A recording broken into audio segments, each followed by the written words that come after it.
है अखिलेश जी, उन्हें लगता है किसी भी फिल्म की अगर कोई बात होती है, चाहे वो कश्मीर फाइल्स की बात हो, चाहे वो पृथ्वीराज रसों की पर जो फिल्म बनी है उसकी बात हो, योगी जी देख रहे थे, तो क्यों उनको लगता है कि हर चीज मजाक का विषय है?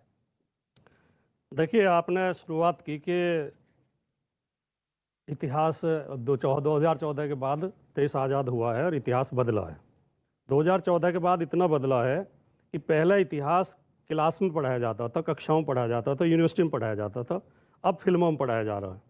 पहले इतिहास इतिहासकार लिखते थे, अब नेता लिख रहे हैं। अब अमित शाह जी लिख रहे हैं, मोदी जी लिख रहे हैं, सुधांशु जी लिख रहे हैं। अच्छा, हमको सिखा रिया है। पहले प्रधानमंत्रियों के इंटरव्यू पत्रकार किया करते थे, अब कौन करते हैं? प्रसून जोशी करते हैं, अक्षय कुमार करते हैं। जो फिल्मों के हीरो हैं और जो कवि हैं वो जाके इंटरव्यू करते हैं। धर्म की रक्षा करने की जिम्मेदारी आप जैसे गुरुओं की थी, साधुओं की थी, संतों की थी, महात्माओं की थी। अब जो गली के टपोरी हैं उन्होंने धर्म की रक्षा का झंडा उठा रखा है। तो देश में इतना बदला है। और हम इसलिए कहना चाहते हैं अमीश जी, कोई अनपढ़ आदमी ये कह सकता है कि पृथ्वीराज चौहान अंतिम हिंदू राजा थे, तो फिर इसका मतलब राणा सांगा हिंदू राजा नहीं थे, महाराणा प्रताप हिंदू राजा नहीं थे, शिवाजी हिंदू राजा नहीं थे, झांसी की रानी हिंदू नहीं थी। पृथ्वीराज चौहान के बाद तो हजारों हिंदू राजा हुए हैं। 1857 तक दिल्ली सल्तनत जिसको कहा जाता है, दिल्ली की गद्दी जो कहा जाता है, उसमें आखिरी हिंदू राजा पृथ्वीराज चौहान ही हुए। मोहम्मद गौरी ने भारत पर शासन नहीं किया था, भूल जाते हैं हम। ये इस तरह के तर्क केवल वही लोग दे सकते हैं जिन्होंने आरएसएस की छोटी छोटी किताबें पढ़ी हैं, जिन्होंने असली इतिहास पढ़ा है। वो ये जानते हैं। एक बात और उठ रही है आजकल बड़ी तेजी के साथ, मुगलों को बहुत पढ़ाया गया है किताबों में, हमारे हिंदुओं को कोई कुछ नहीं पढ़ाया गया। भैया कोई पढ़ा लिखा आदमी बताया क्या हिंदुओं को नहीं पढ़ाया गया? कौन से विषय में नहीं पढ़ाया गया? इतिहास में नहीं पढ़ाया गया, साहित्य में नहीं पढ़ाया गया, तो भूगोल में नहीं पढ़ाया गया। औरंगजेब के साथ है। अरे शाबाश बेटा, बहुत हमने तो किसके साथ हैं? देखिए सुनिए, अभी प्रमाणित करते हैं कि क्या पढ़ाया गया। साहब बड़े अदब से पूछता हूं। सुनिए, मेरी बात पूरी नहीं हुई, मैंने आपके बीच में नहीं। अच्छा बोलिए बोलिए बोलिए। हमने भी थोड़ा बहुत पढ़ा है, ठीक। हम कोई बिना पढ़े लिखे तो आगे नहीं है। हमारे पास भी पोस्ट ग्रेजुएट डिग्री है।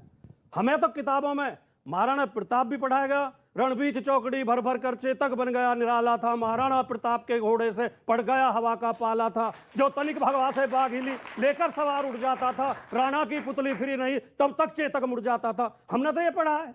हमें तो शिवाजी भी पढ़ाए गए हैं, हमें तो पृथ्वीराज चौहान भी पढ़ाए गए हैं, हमें तो झांसी की रानी बुंदेले हर बोलों के मुंह हमने सुनी कहानी थी, खूब लड़ी मर्दानी वो तो झांसी वाली रानी थी। कौन कहता नहीं पढ़ाया गया? अच्छा, अब देश को मूर्ख बनाने की बात चल रही है अपने तरीके से। आपको लग रहा है कि देश मूर्ख बन रहा है? अब मैं बोल देश मूर्ख बन रहा है आपको लग रहा है? देश मूर्ख, लेकिन अभी आपने उत्तर प्रदेश में समझाने की कोशिश करी थी। एक सेकंड सुधांशु मुझे 30 सेकंड दीजिए। आपने बोला देश मूर्ख बन रहा है, ये सब लोग मूर्ख बन रहे हैं। अभी आपने बिल्कुल मतलब मूर्ख बनाने की कोशिश है। एक सेकंड, आपने समझाने की कोशिश करी थी 2 महीने पहले चुनाव के अंदर, कोई नहीं समझा। आपकी कितनी सीटें आई, बीजेपी की कितनी सीटें आई, वो भी सबके हाथ में।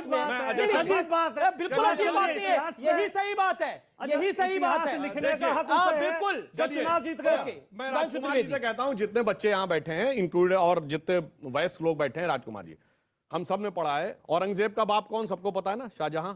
शाहजहां का बाप कौन? जहांगीर। ये पृथ्वीराज चौहान का बाप कौन? बता दीजिए। इतिहास में पढ़ा है। चलिए छोड़ दीजिए, अब और सुनिए। अब इतना नहीं, भगवान राम सुनिए। अरे भाई एक मिनट। पृथ्वीराज चौहान के पिता सोमेश्वर थे। आप देखिए इतनी देर में तोमर थे।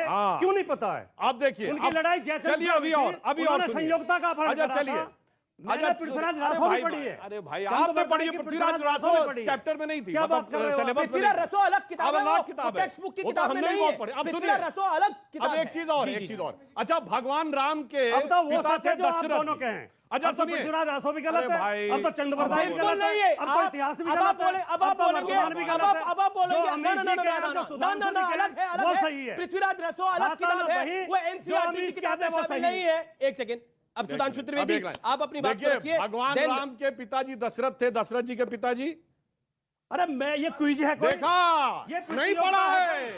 देखो, औरंगजेब के बाप शाहजहां, शाहजहां का बाप जहांगीर, जहांगीर का बाप हुमायूं, हुमायूं का बाप बाबर, सब पता है। यही तो प्रॉब्लम है, नहीं पढ़ाया गया है। इसीलिए मैंने कहा, इसलिए आप आ जाकर पॉलिटिकल मोदी बहस जी के पिता अच्छा सुनिए, चलिए छोड़िए, मोदी जी के पिता दामोदर दास मोदी, अडवाणी जी के पिता अब दूसरी बात, अडवाणी जी के पिताजी, अरे सुनिए भाई, चलो सब छोड़ दो, इतिहास छोड़ो, इतिहास छोड़िए। 2016 में आगरा में मुगल म्यूजियम किसने बनवाया? सुधांशु त्रिवेदी ने। भैया अखिलेश यादव ने। काहे बनवाया? मुगलों को क्यों याद किया 2016 में? यही बात तो प्रॉब्लम है। तभी तो हम कहना चाहते हैं, आपको मुगलों से क्यों इस बात की इतनी वो थी कि आगरा में 2016 में भारत के सबसे युवा नेताओं में से एक, विलायत पलट यानी विदेश से पढ़ के आए हुए, इंजीनियरिंग पढ़े हुए, नए पढ़े लिखे युवा ने मुगलों का नाम का म्यूजियम बनाया, और फिर हमसे कहते हैं कि हम जो है इतिहास को बदलने का प्रयास कर रहे हैं। जी, अब देश में पूरा इतिहास में मुगलों को इतना महिमामंडित नहीं किया गया जितना इन 8-7 साल में बीजेपी ने कर दिया। मुगल मुगल मुगल मुगल, मुझे समझ नहीं आ रहा किसने गोली चलवाई थी कार से वो को राम मंदिर के कार से वो पर किसने गोली चलाई थी? किसकी मस्जिद बचाने के लिए गोली वो चलाई गई थी? ये उत्तर प्रदेश की पुलिस ने चलाई थी। कौन बाबर के साथ है, कौन औरंगजेब के साथ है? उत्तर प्रदेश की पुलिस ने चलाई थी, भारत के संविधान को बचाने के लिए चलाई थी। जी जी, रितेश्वर जी महाराज, मैं आपके पास आता हूं, माफी चाहता हूं आपसे, मैं आपके पास थोड़ा लेट आ रहा हूं। मोहन भागवत जो आरएसएस चीफ हैं वो कहते हैं कि इस्लाम बाहर से आया, आक्रांताओं के हाथों आया। उस आक्रमण में भारत की स्वतंत्रता चाहने वाले व्यक्तियों का मनोबल तोड़ने के लिए देवस्थान तोड़े गए। हजारों हैं ये मामला, ऐसे मामले उठते रहेंगे। मोहन भागवत जी ने जो कहा है उससे ये हमारे मुजीबुर रहमान जी और वो भी सहमत होंगे, क्योंकि इनको भी पता है, ये अच्छे से जानते हैं। देखिए डिबेट है, लड़ाइयाँ होती हैं, इनको भी पता है कि इनके पूर्वज कौन हैं, ये कहाँ से आए हैं। ये अरब से आए नहीं, हिंदुस्तान के ही हैं।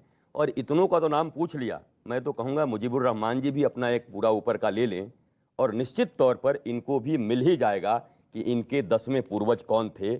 हमारे आपके ही पूर्वज, डीएनए भी एक, खून भी एक हमारा है, ये बाहर के नहीं हैं।